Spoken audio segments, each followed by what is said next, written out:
Vamos a hablar qué es la programación orientada a objetos. En la clase anterior, cuando hablamos de C++, yo les había comentado que en C++ cambiaba un poco el paradigma, que ya no íbamos a utilizar tanto, o básicamente el núcleo de nuestros programas no iban a ser las funciones, sino que el núcleo de nuestros programas ahora van a ser los objetos. Entonces, para eso tenemos que hablar qué es la programación orientada a objetos. Entonces, básicamente la programación orientada a objetos nos da una forma mucho más natural, mucho más intuitiva a nosotros como personas de entender las relaciones que suceden entre los datos de un programa, ¿sí? Eso quiere decir que la programación orientada a objetos nos va a permitir a nosotros vincular dentro de nuestros programas relaciones mucho más naturales entre los datos y obviamente las líneas de código que son ejecutadas para operar esos datos. Entonces, como dice ahí la primera viñeta, es una forma natural de pensar en la relación del mundo con la forma en la que escribimos nosotros los programas. Y como les había mencionado, entonces cambia un poco el paradigma. El núcleo ya no van a ser las funciones, sino que el núcleo van a ser los objetos. ¿Por qué era necesario entonces haber hecho un semestre pasado de programación en lenguaje C y por qué ahora entonces estamos hablando de C++? Bien, pues es muy simple, porque para poder utilizar de forma eficiente la programación orientada a objetos hay que tener unas bases muy claras de la programación estructurada, que es básicamente lo que se enseña en el curso del semestre anterior y lo que hemos visto en este curso sobre programación en lenguaje C. ¿Sí? Para poder extraer todo ese potencial que tienen la programación orientada a objetos hay que tener unas bases muy claras de la programación estructurada que hemos visto hasta este punto. Bien, entonces vamos a pensar en los objetos.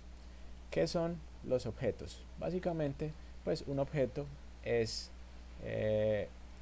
sí, por así decirlo, algo tangible en nuestro mundo real, ¿cierto? Entonces nosotros en nuestro ambiente estamos rodeados de gran variedad de objetos, ¿sí? Nuestro mundo está compuesto de elementos tangibles que podemos nosotros clasificar como objetos.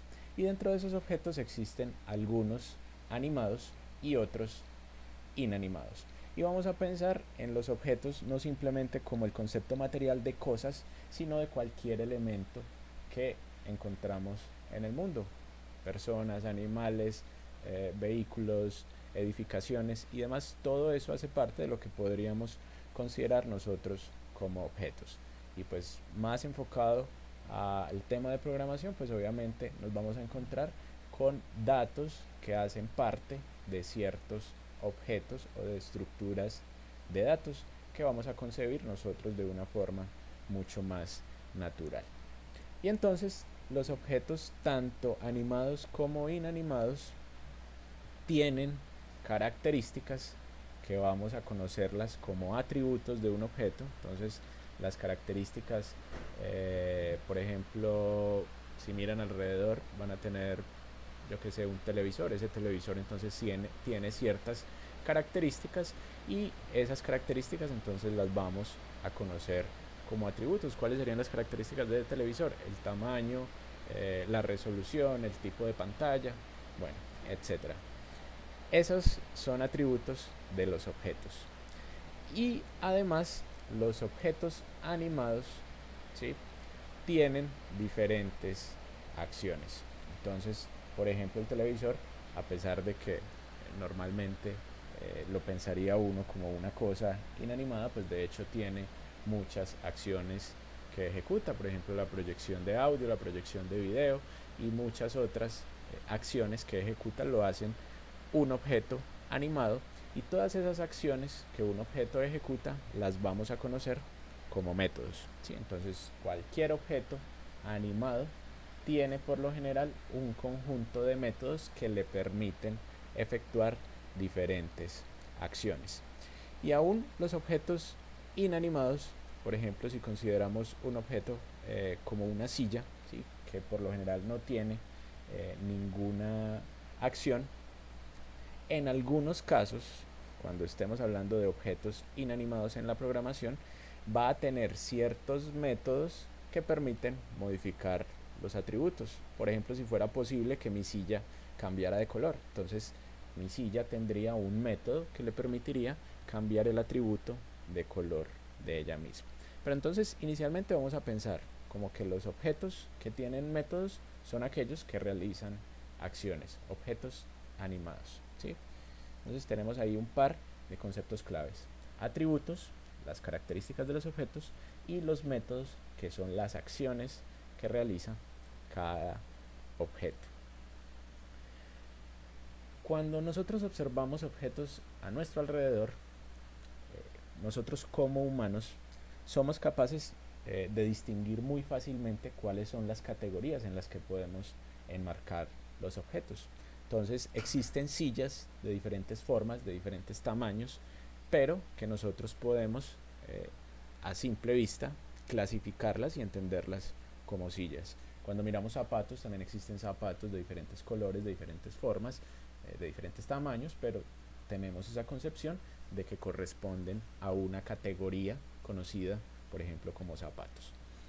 Esas categorías en las que nosotros podemos agrupar los objetos, entonces son conocidas como una clase. Entonces yo tengo la clase de sillas, tengo la clase de zapatos, tengo la clase de personas, tengo la clase de televisores.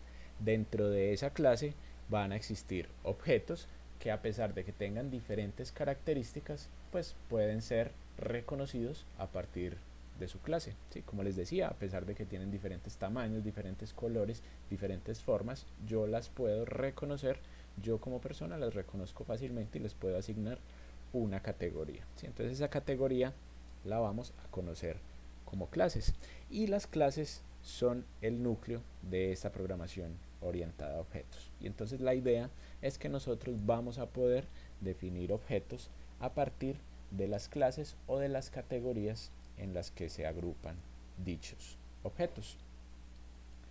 Bien, si pensamos aún con más detalle, esos objetos pueden existir también subcategorías dentro de esas clases, ¿sí? Por ejemplo, si miramos zapatos, entonces podríamos hablar de una subcategoría de zapatos deportivos, por ejemplo. Entonces son zapatos que como tal hacen parte de la categoría zapatos, pero que tienen una subcategoría, por ejemplo, de zapatos deportivos. Tenemos otra subcategoría, por ejemplo, de zapatos formales. Siguen siendo zapatos, pertenecen a la misma clase, pero tienen distintas subcategorías, ¿sí?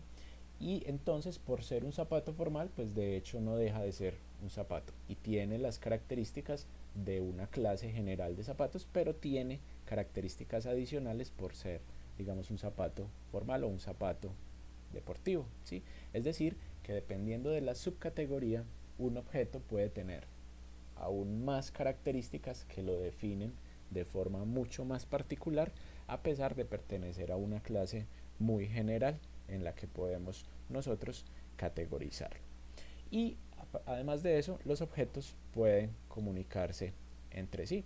Pues el zapato como tal es un objeto un poco inanimado, pero entonces si hablamos, por ejemplo, de electrodomésticos o dispositivos electrónicos, entonces por ejemplo, el televisor, que pertenece a una clase, es un objeto de una clase, puede comunicarse con otro objeto de otra clase, que puede ser un DVD, un Blu-ray, un decodificador, que puede ser un objeto de otra clase, la clase de codificadores. Y entonces los objetos pueden comunicarse entre sí y transmitirse datos entre ellos, ¿sí? Entonces, nuevamente, tenemos la posibilidad de entender ahora la programación desde un punto de vista que para nosotros es mucho más natural, ¿sí? En el cual vamos a programar teniendo en cuenta de que vamos a hacer operaciones entre datos, pero que esos datos pertenecen a ciertos objetos que nosotros vamos a definir y a construir, ¿sí? Bien, entonces aquí tenemos un ejemplo. Y en esta diapositiva entonces nos encontramos con esta imagen. Esta imagen entonces tiene ahí un conjunto de objetos animados.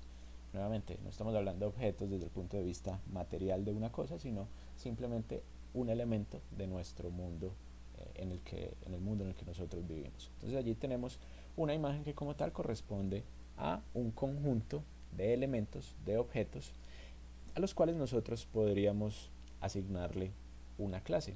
Entonces, ¿cuál sería la clase más normal que le asignaría a este conjunto de objetos? Entonces podría pensar en una clase como animales o pensar en una clase de pronto un poquito más específica, ya que todos podríamos decir que son mascotas. Entonces podríamos hablar de que todos estos objetos de esta diapositiva entonces hacen parte de la clase mascotas. Entonces tenemos una clase general que abarca todos estos objetos que estamos viendo en este momento en esta diapositiva. Bien, si pensamos entonces con más detalle cada uno de esos objetos, cada uno de esos animales que aparece ahí en esa figura, pues tiene un conjunto de atributos o características. Si algunos tienen entonces orejas más grandes, otras orejas más chiquitas, otros no tienen orejas, tamaños distintos, pesos distintos, colores distintos. Todos esos objetos, digamos que comparten atributos o características en los cuales yo los podría analizar a todos como conjunto. Entonces, si hablo del color, entonces cada uno de esos objetos tiene un color diferente. Si hablo del tamaño, entonces cada uno de esos objetos tiene un tamaño diferente. Entonces, podríamos hablar de atributos de esos objetos y por ejemplificar, entonces podríamos hablar de un par de atributos iniciales como son el peso y el color. ¿Sí? Cada uno de estos objetos tiene su propia característica de peso, tiene su propia característica de color, ¿sí? A pesar de que todos son de una clase mascota general, cada uno va a tener sus propios atributos, ¿sí? De hecho, comparten los atributos, pero los valores de esos atributos son diferentes para cada uno de esos objetos.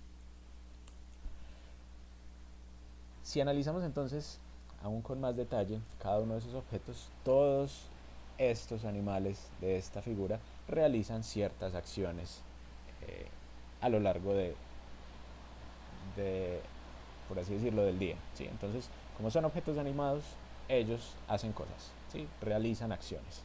Y esas acciones, entonces, que ya dijimos que las íbamos a nombrar como métodos, por ejemplo, todos estos animales comen, ¿sí? Entonces, una de sus acciones que comparten todos ellos, sin importar si es una serpiente, si es un gato, si es un perro, todas las mascotas comen. Y entonces, si pensamos también en otro posible método, entonces todas las mascotas duermen, ¿sí? O descansan. Entonces son acciones que realizan estos objetos de la clase mascotas, ¿sí? Entonces una clase básicamente es una categoría de objetos donde todos los objetos comparten las mismas características o atributos y realizan las mismas acciones o métodos, ¿sí? Eso en sí es básicamente una clase. Bien, entonces antes de pasar a la siguiente diapositiva, está claro que a pesar de que todos pertenecen a las mismas categorías o a la misma clase, en este caso mascotas, cada uno de esos objetos tiene diferencias muy marcadas con respecto a los otros objetos, ¿sí? Y eso quiere decir que cada una de esas mascotas, digamos que es un objeto aparte del resto de mascotas. Entonces, cuando hablamos de un solo objeto de una clase, estamos hablando de una instancia de la clase. Entonces, cuando en programación de pronto ustedes estén estudiando por su cuenta, que yo sé que todos lo hacen, y van y leen un libro de programación y hablan de una instancia de la clase, entonces se están refiriendo a un objeto en particular. Entonces, por ejemplo, este perro, el pastor alemán, es una instancia de la clase mascotas. El bulldog del lado es otra instancia de la clase mascotas. La serpiente que aparece al lado es otra instancia de la clase mascotas. Que como tal todos tienen entonces los mismos atributos, los mismos métodos, pero cada uno con las diferencias que los hacen un objeto o una instancia individual de esa clase. Entonces, espero que con este ejemplo haya quedado claro cuál es el concepto de clase, cuál es el concepto de atributo, cuál es el concepto de método y adicionalmente qué es una instancia. ¿Sí? Que una instancia es un objeto en particular. Bien, entonces para seguir hablando de algunas cuestiones técnicas de esta programación orientada a objetos, hay que hablar de algo conocido como el encapsulamiento, ¿sí? Entonces, el encapsulamiento es básicamente la forma en la que nosotros podemos definir que existen algunos atributos y algunas acciones de los objetos que puede que sean reservadas solamente para el uso del mismo objeto. Entonces, por ejemplo, todos estos animales tienen su sistema de respiración, ¿sí? Y todos ellos respiran. Pero ese método, digamos que es propio de ellos. Solamente el objeto lo puede hacer y consiste entonces en el procedimiento de llevar aire a través de la nariz a sus pulmones y bueno, y volver a sacar ese aire. Ese es un método, una acción que realiza el objeto, que por ejemplo entonces es el método de respirar. Sin embargo, entonces, ese método, digamos que es de interés solamente de cada uno de esos objetos, ¿sí?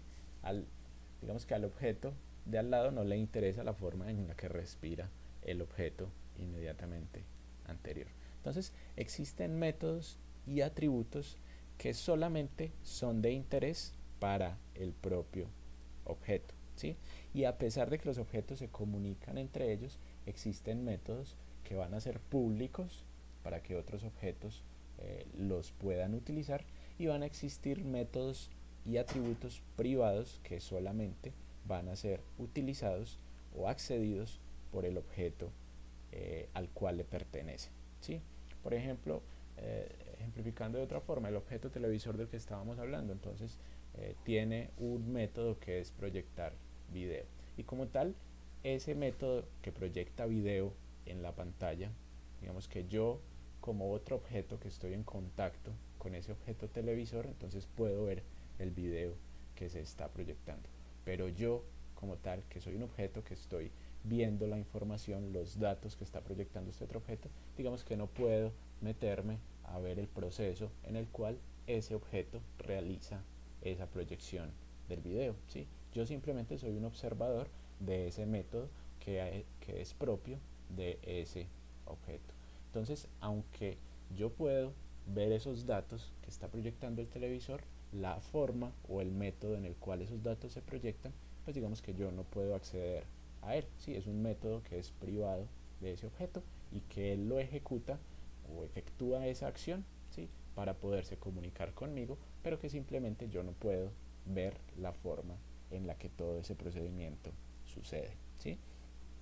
Entonces, esa es la forma en la que podemos entender el encapsulamiento, que existen algunos atributos y algunos métodos que son públicos, que yo los puedo ver a simple vista, los puedo modificar, y existen otros atributos y otros métodos que son privados para el objeto, ¿sí? Y solamente él puede acceder a esos atributos y a esos métodos. Entonces, este concepto de encapsulamiento es el que permite formular programas que realicen interacciones entre datos, que sean datos pertenecientes a objetos, pero que a su vez entonces guarden ciertas restricciones para que esos objetos interactúen de una forma segura, y que tal vez los datos que son de contenido bastante importante no puedan ser modificados por cualquier objeto que tal vez los ponga en riesgo de generar fallos o errores en esos datos.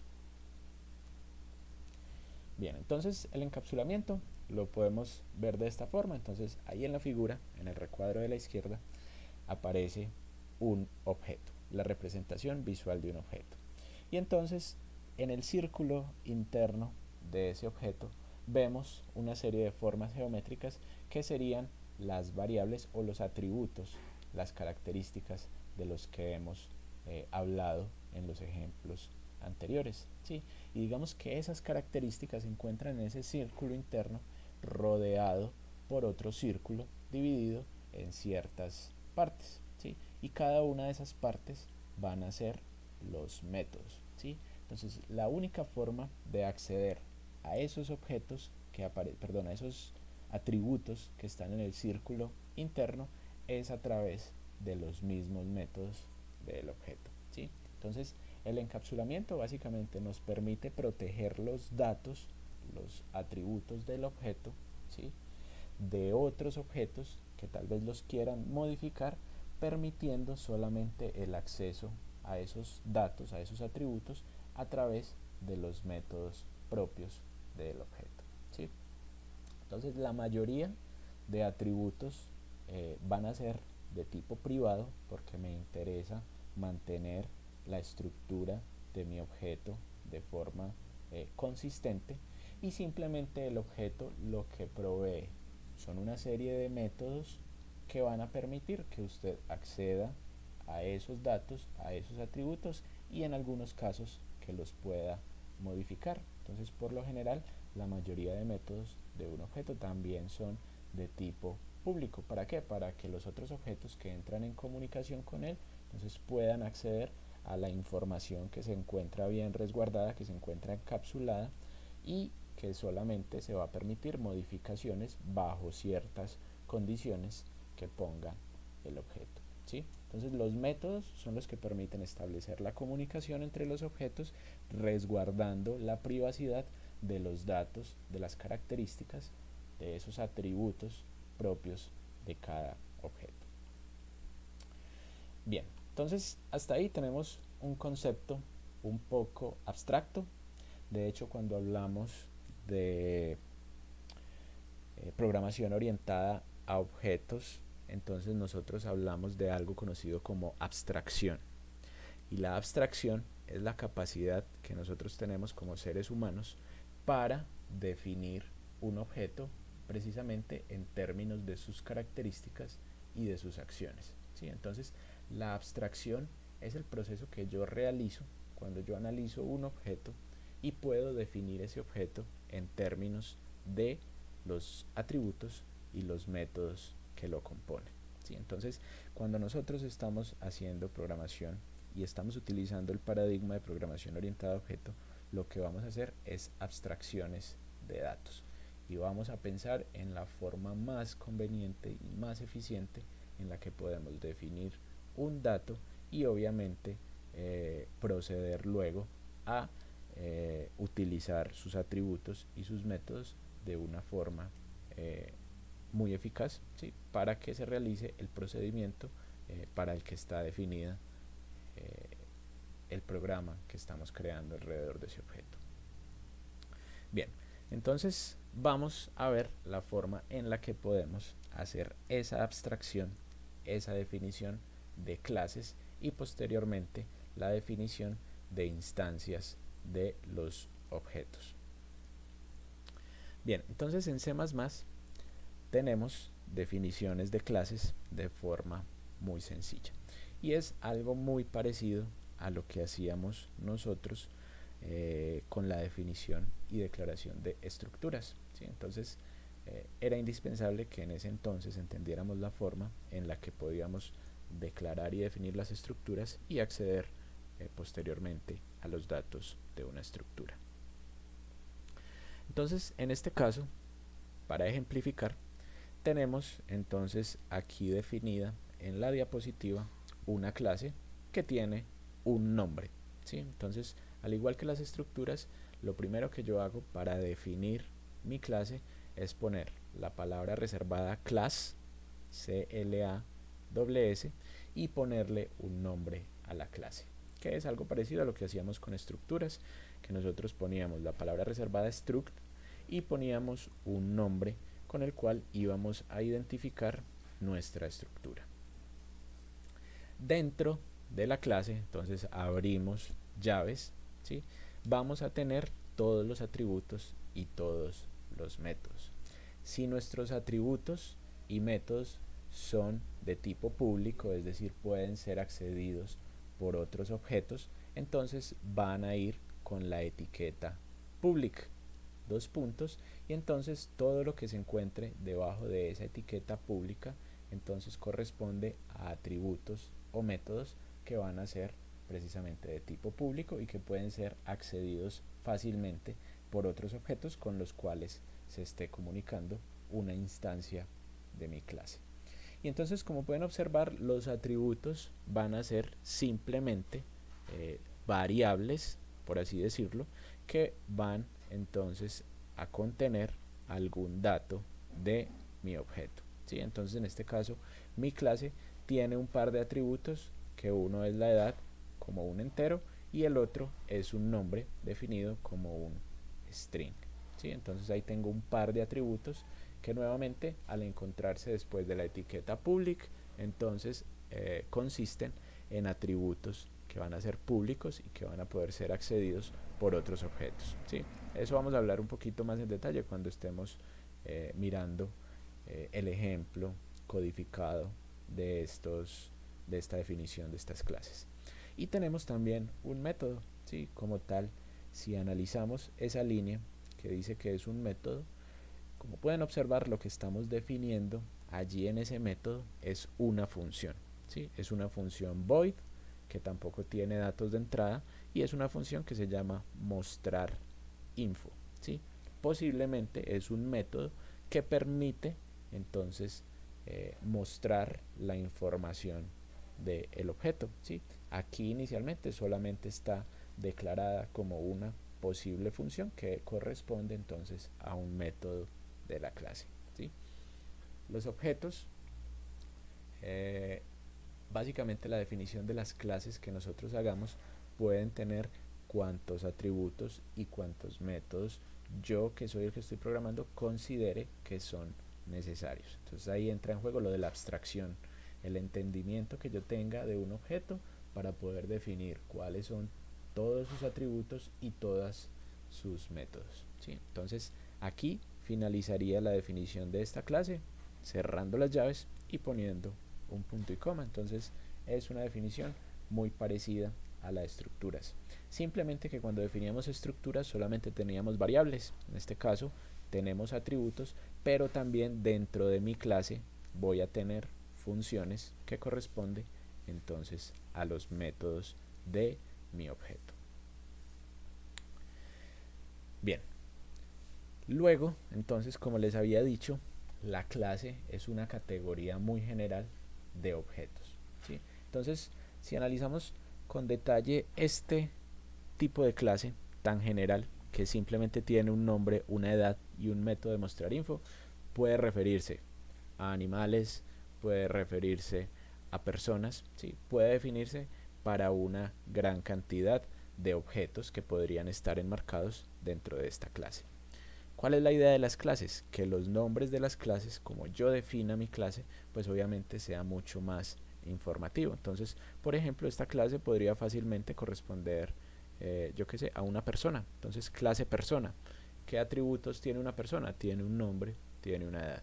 ¿Qué métodos tiene? Pues en este caso, solamente estamos hablando de un método para mostrar esa información, ¿sí? Porque estamos hablando de objetos, en este caso, enfocados a esa programación. Entonces la idea de una clase es que su nombre obviamente corresponda a una categoría muy particular que me permita entender cuáles son esos objetos que encuentro o que puedo encontrar dentro de esa clase. Luego entonces, para poder definir instancias de esa clase, eso quiere decir que vamos a tener la posibilidad de definir objetos que sean pertenecientes a esa clase, a esa categoría. Entonces simplemente utilizo el nombre con el cual definí la clase, ¿sí? En este caso el nombre de la clase es mi clase, y puedo definir entonces un par de objetos.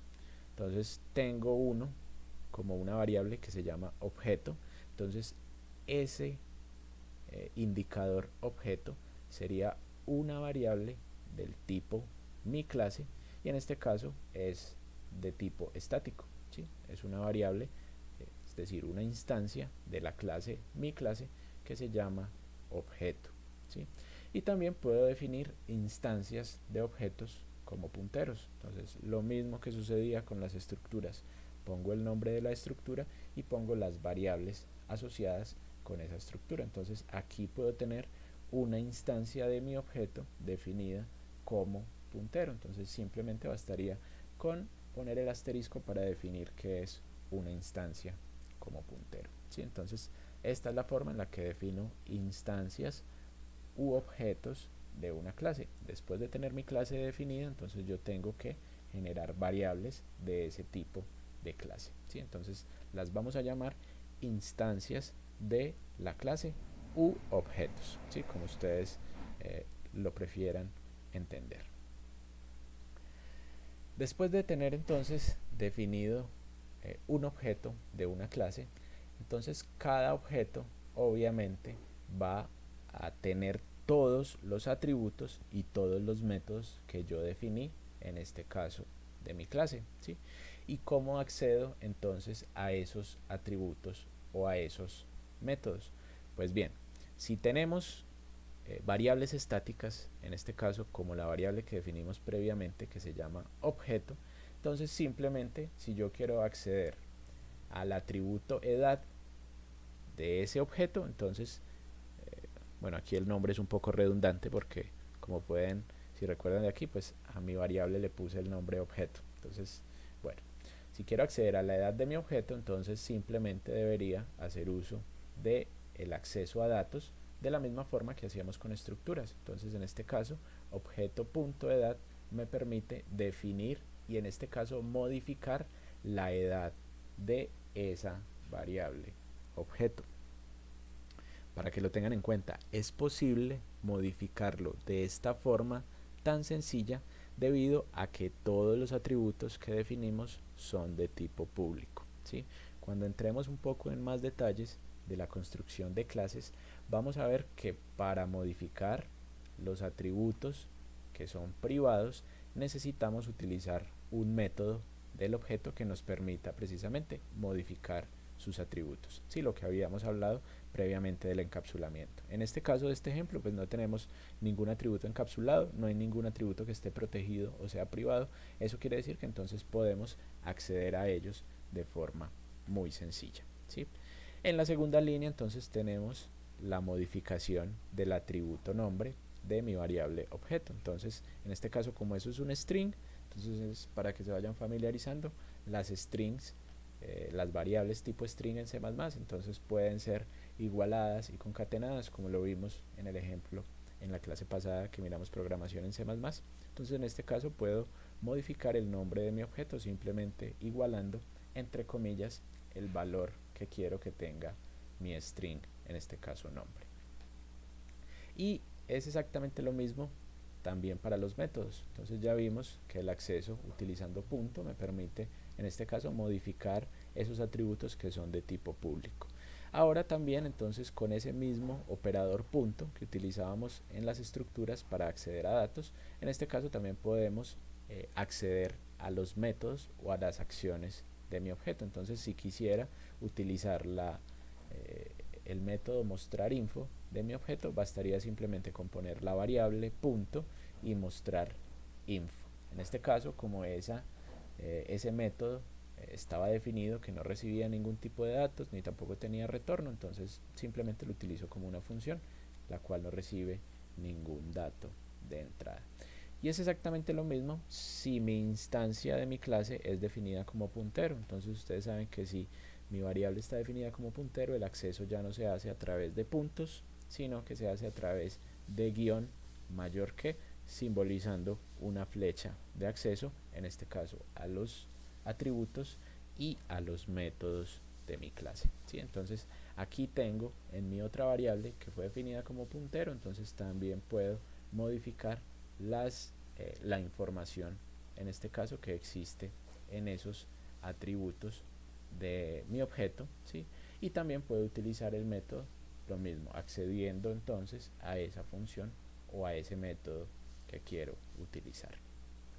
Entonces, inicialmente basta con definir la instancia de la clase como una variable y si quiero acceder a los campos, en este caso serían atributos o variables de mi objeto, entonces hago acceso a ellos con la misma notación de las estructuras, con puntos si son variables estáticas o con flechas si son variables de tipo puntero, ¿sí? Entonces allí encuentran la forma de acceder como tal a los datos de esos objetos. Bien, entonces vamos a dejar hasta ahí los conceptos básicos de la programación orientada a objetos. Espero que hayan quedado claros, que los ejemplos hayan sido bastante dicientes de lo que queremos entender, en este caso de la programación orientada a objetos. Ahora vamos entonces a proceder a revisar el archivo de ejemplo, donde vamos a ver con más detalle qué es lo que sucede en esa declaración de objetos en su uso y en estas cuestiones iniciales relacionadas con la declaración de clases y de instancias de esa clase. Como actividades, aquí tenemos en la presentación un par de actividades que les propongo para que vayan realizando a la par de obviamente los ejercicios que están llevando a cabo en el laboratorio. Esto sería algo aparte relacionado obviamente con los temas que estamos viendo.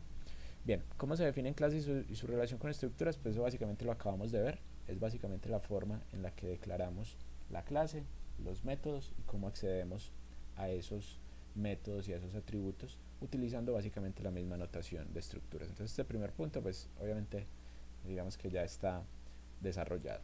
Y como segunda actividad entonces les propongo que traten de construir, porque una modificación, pero en este caso nos tenemos que pasar a C++, de un ejercicio que habíamos hecho en el laboratorio 2, que ustedes llevaron a cabo de la definición de, creo que era como una clínica veterinaria, donde tenían entonces mascotas a las cuales les agregaban ciertos datos y les asignaban citas y algo por ese estilo. Entonces la idea sería que empezaran a pensar cuál sería la forma en la que podrían construir ese mismo problema, ese mismo programa, perdón, definiendo en este caso una clase de tipo mascota que me permitiera realizar las mismas acciones que tenían en ese entonces, en el ejemplo de ese laboratorio, de ese ejercicio que llevaron a cabo en el laboratorio número 2.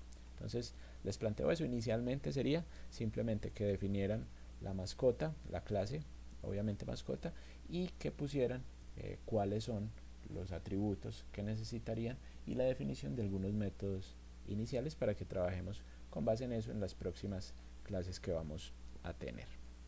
Bien, entonces en este momento nos vamos a pasar aquí al código que tengo en Codeblocks para que revisemos entonces la definición de clases y cómo se da ese trabajo de programación orientada a objetos, en este caso con una clase ejemplo muy sencilla, ¿sí? Bien, entonces como estamos trabajando en C++, recuerdan el uso de los namespaces, en este caso el std es simplemente para las instrucciones de entrada y salida de datos, ¿sí? Entonces aquí vamos a definir una clase. Voy a cambiarle el nombre porque este nombre es poco representativo de la clase. Digamos que dependiendo del ejemplo que tenemos aquí y la información que estábamos analizando, vamos a declarar una clase que se va a llamar científico, ¿sí? Entonces en este caso el científico tiene una abstracción bastante pobre. Digamos que no hice un análisis muy profundo de los datos y los métodos que corresponden a un científico, pero para términos de ejemplificar. Entonces inicialmente científico solamente va a tener edades y nombres, ¿sí? Entonces va a ser una abstracción, como les digo, bastante pobre de lo que es un científico, porque nada más vamos a definir este par de atributos, ¿sí? Obviamente, si quisiera entrar en muchos más detalles, podría definir obviamente una gran cantidad de atributos adicionales que ustedes pueden ir pensando cuáles serían esos atributos. Y tenemos entonces como tal ese método que nos va a permitir mostrar la información de ese científico, ¿sí? Entonces tenemos aquí la definición de mi clase. La abstracción que hice solamente me permitió descubrir que tiene un par de atributos, que es el nombre de la edad, y un método muy sencillo que muestra precisamente cuál es esa información de ese científico. Bien, entonces aquí en el principal tenemos que hacer uso de esos objetos. Y entonces el objeto científico, ¿sí? Tenemos definida nuestra clase de tipo o con el nombre científico, ¿sí? Y vamos a tener entonces uno de ellos que se va a llamar objeto. Vamos a cambiar un poquito estos nombres que no son muy representativos. Entonces vamos a ponerle 101 y a este le vamos a poner 102. ¿Sí? Entonces tenemos dos científicos, uno definido como una variable estática, otro definido como una variable puntero. ¿Sí? Y entonces, nuevamente, como esta variable está definida como puntero, pues obviamente su contenido inicial, digamos que no se encuentra asignado a alguna dirección real. ¿Sí? Lo mismo que este va a tener datos basura, entonces como este es un puntero, direcciones basura. Entonces lo primero que debo hacer para utilizar en este caso mi objeto, que es un puntero que se llama 102, ¿sí?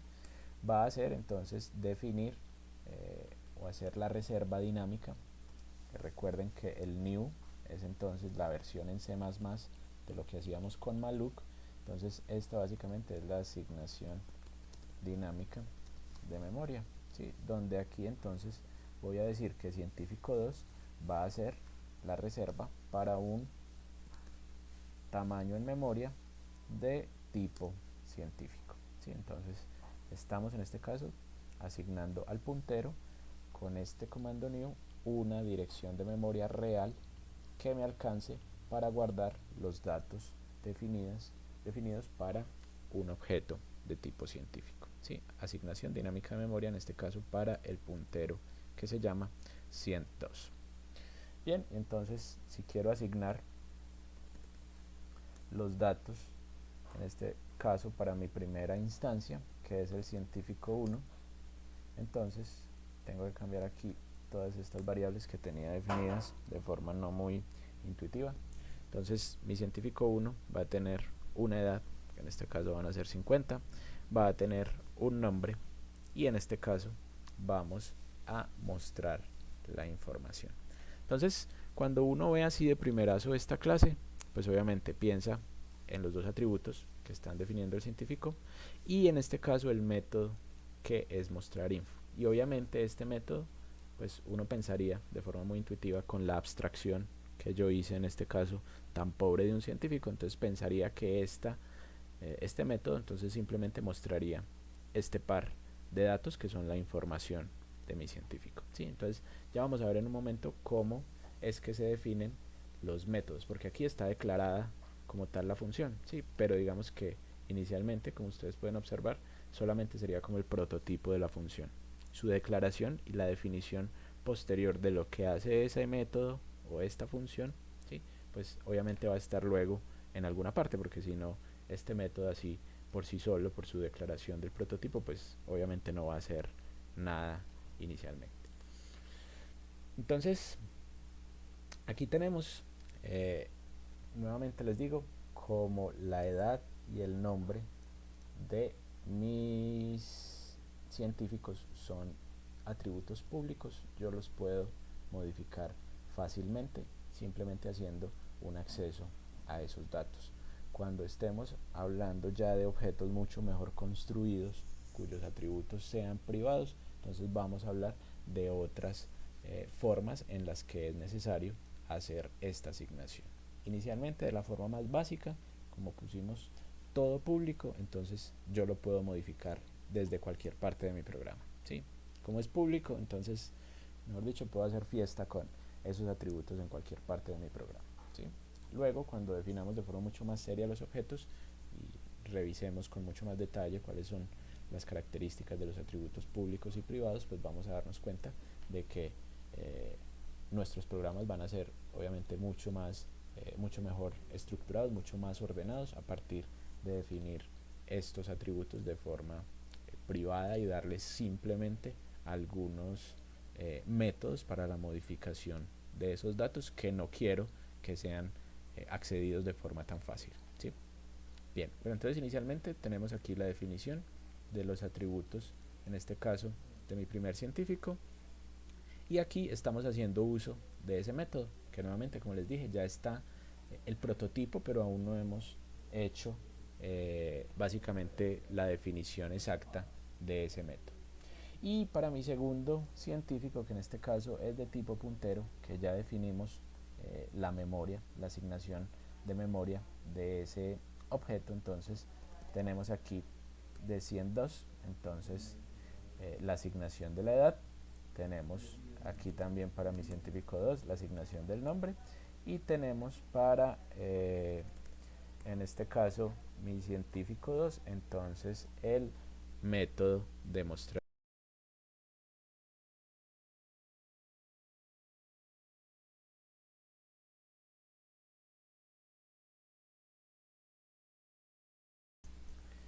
Bien, entonces ya tenemos las líneas de código que permiten modificar los atributos de cada uno de mis dos objetos, de mis instancias de los objetos, y tenemos entonces el uso, en este caso, de el método de cada uno de esos objetos. Como pueden observar, entonces, cada una de estas variables tiene su propiedad, tiene su propio nombre y puede hacer uso de su propio método. Lo mismo entonces para el puntero, tiene su propiedad, tiene su propio nombre y puede hacer uso de su método mostrar info. Bien, aquí tenemos entonces declarado el prototipo. Vamos a ver la forma en la que definimos los métodos de una clase. Entonces aquí tenemos una definición muy simple de un método mostrar info.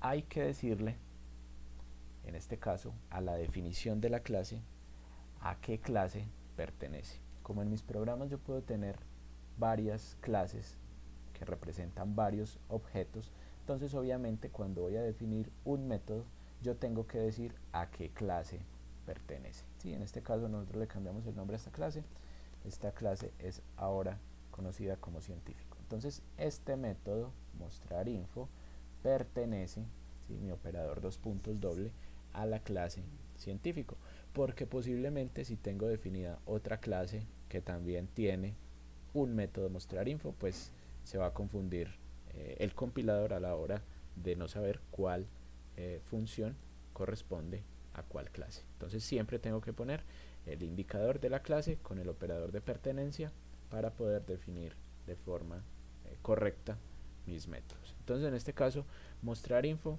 lo único que hace es en consola, utilizando el comando cout, mostrar el mensaje con la información del científico. Entonces en este caso estaría haciendo uso de cout, poniendo aquí una frase, hola soy, con un espacio, luego mostrando el nombre, ¿sí?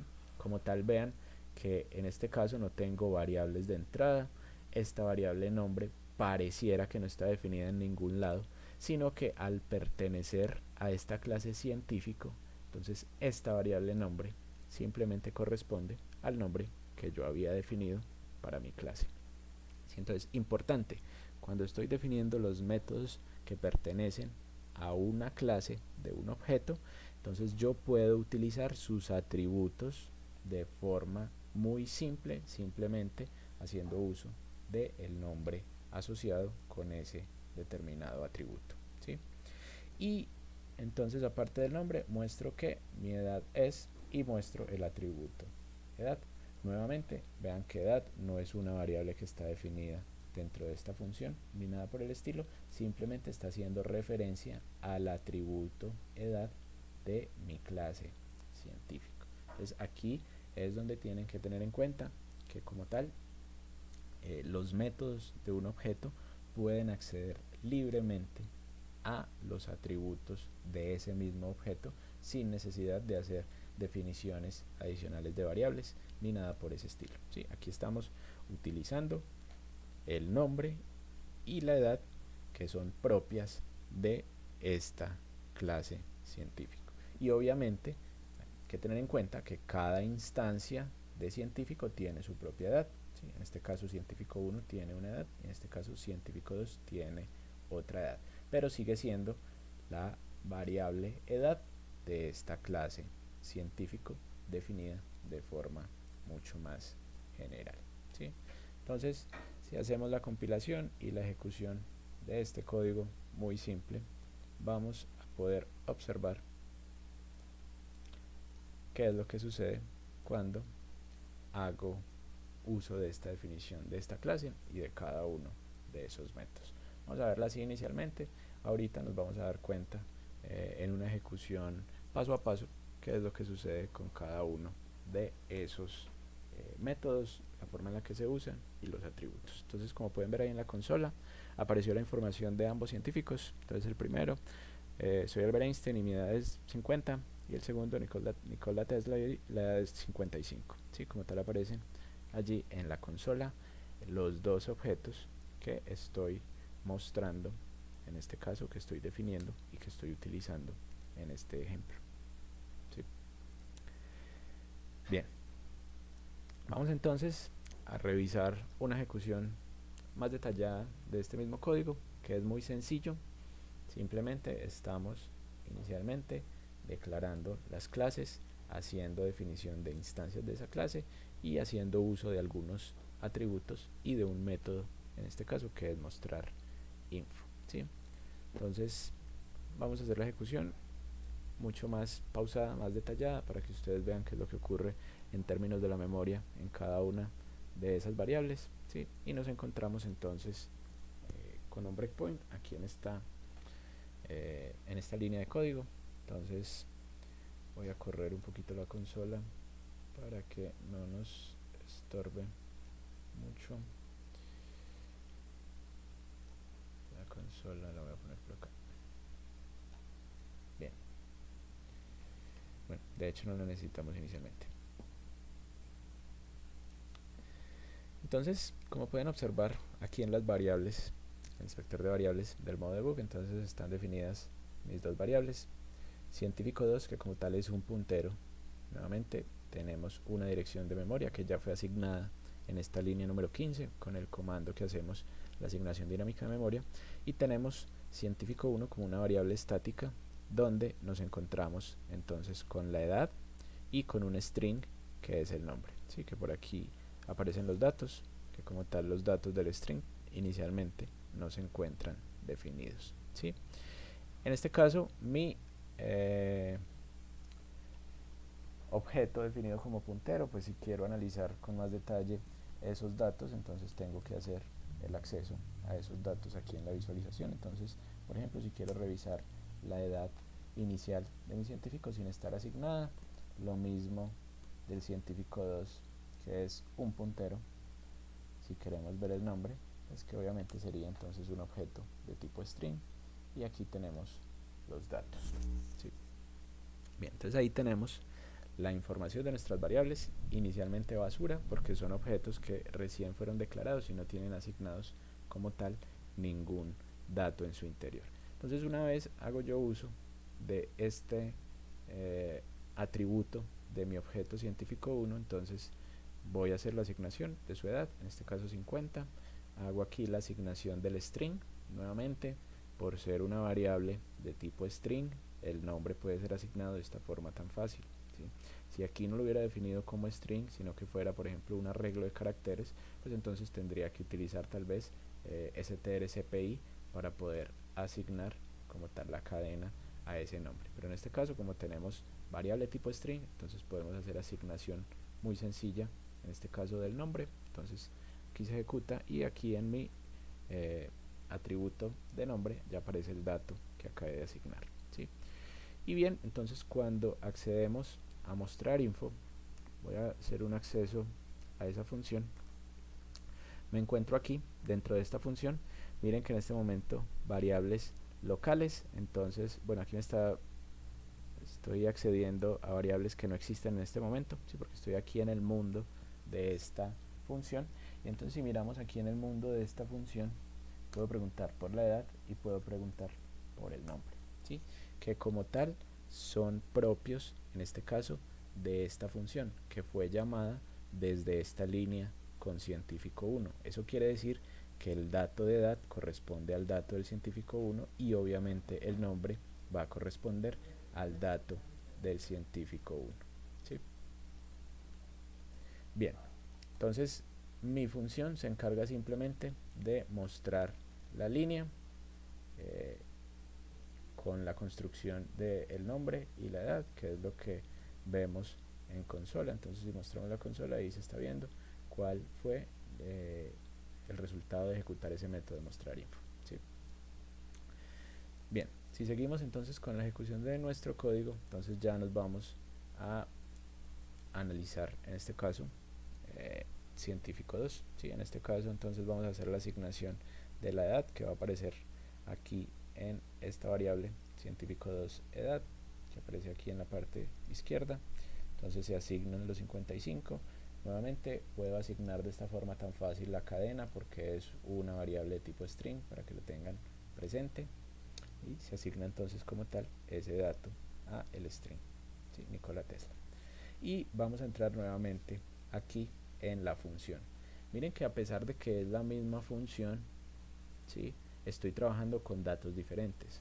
¿Por qué? Porque esta función mostrar info, ¿sí? Cuando la utilizo con mi objeto 1 va a tener unos datos o unos atributos diferentes a que cuando la utilizo con mi objeto 2. Entonces, a pesar que es la misma función mostrar info, es aplicada a cada instancia o a cada objeto de mi clase. Entonces, cuando entre esta función, vamos a ver que aquí en las variables, a pesar de que es la misma edad y el mismo nombre, ahora están cambiando para los datos correspondientes, en este caso al científico 2, 55, y en este caso Nikola Tesla, y se muestran en la consola.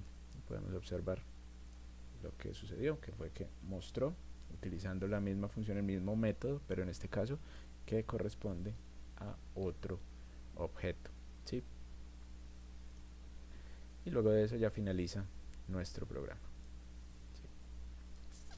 Bueno, aquí faltó algo importante cuando hicimos uso de la reserva dinámica. Entonces obviamente en algún lado tiene que existir la liberación de esa memoria de 102, ¿sí? Que es como tal entonces la liberación de la memoria asignada.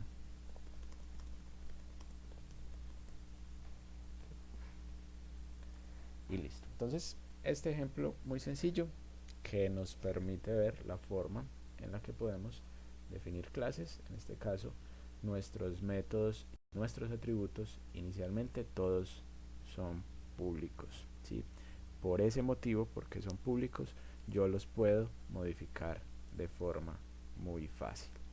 En la próxima clase, cuando entonces estemos analizando ya con más detalle la construcción y la abstracción de objetos, que básicamente es algo en lo que uno mejora a medida que va haciendo uso de la definición de clases y que voy pensando mis objetos, cuáles datos y cuáles métodos tienen. Entonces ahí sí vamos a encontrarnos ya con atributos tal vez de tipo privado, y vamos a ver un conjunto de métodos que son conocidos como setters y getters, que nos van a permitir acceder y modificar la información. Bien, en este momento entonces esto era lo que quería mostrarles inicialmente con respecto a la programación orientada a objetos. Si tienen preguntas, tienen en este instante la posibilidad de hacérmelas o formularlas ahí a través del chat, y les estaré dando respuesta con respecto a esta definición de objetos, de clases, y los conceptos que espero que hayan quedado claros. ¿Qué es un atributo? ¿Qué es un método? ¿Qué es una instancia? ¿Sí? Y que luego entraremos en la próxima clase en más detalle a revisar mucho más detenidamente el encapsulamiento, cuáles atributos y cuáles métodos pueden ser públicos o privados, ¿sí? Y que básicamente entonces nos van a permitir hacer una definición mucho más clara y mucho más útil de objetos en nuestros programas, ¿sí? Entonces, si tienen preguntas, los leo en este momento.